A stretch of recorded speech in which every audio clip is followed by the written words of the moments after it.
Let's give him a call. Hello? Yes, good morning. I'm looking to talk to Mr. Reid, please. It's David Reid speaking. Mr. Reid, Mark Reynolds speaking from East Ayrshire Council. Good afternoon to you. Uh-huh. I need to come round some point with regards to some alterations to the property. Uh-huh. Well, I'm phoning up in respect of nobody getting back in touch with the office. Well, I can assure you I've never received any communication recently regarding any alterations or anything. I believe that you have made some alterations to the property. Office space? Well, I've got some storage space, yeah. Storage space? Yeah. Mr. Reid. Uh-huh. That's what you call it, is it? Yeah. How do you get there? Up an access ladder. Is that a fixed ladder? No. Fitted staircase? Well, if you're coming round to see it, then obviously you'll be able to find out all this information at that point. When would it be suitable? Whenever suits yourself. Tomorrow afternoon? It would depend the time tomorrow afternoon. Tomorrow afternoon at 3 o'clock would suit us. Well, that's unfortunately not suitable for myself tomorrow. I'm actually working at that time.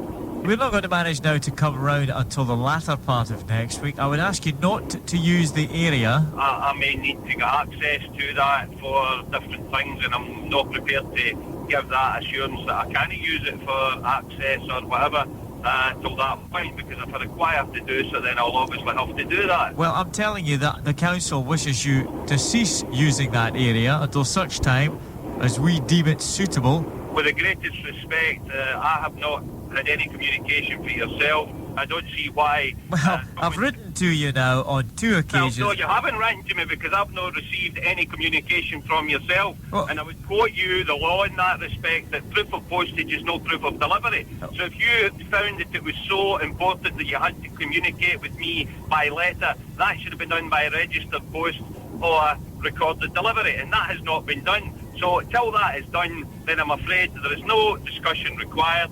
If you wish to speak to me... Mr. Reid, You've obviously been round at my property at a time which suited you. That did not suit me. I'm afraid I cannot, for 24 hours of a day, 7 days of a week, sit in awaiting someone coming to my house to speak to me. I'm not being obstreperous, and I do have the intelligence to know what the word means, and I'm not being evasive, defensive, constructive, destructive. You want to speak to me, you know where I live, you come and speak to me at a time that is mutually convenient to me, not to you. You're telling me now that we didn't write to you, is that what you're telling me? You didn't write to me. I have never received any written communication from you, and if I'd received written communication from you, I would have replied to that written communication and given you the common courtesy that you, I'm afraid, are not exhibiting to me. You have not come to this office to ask permission if you could modify the building.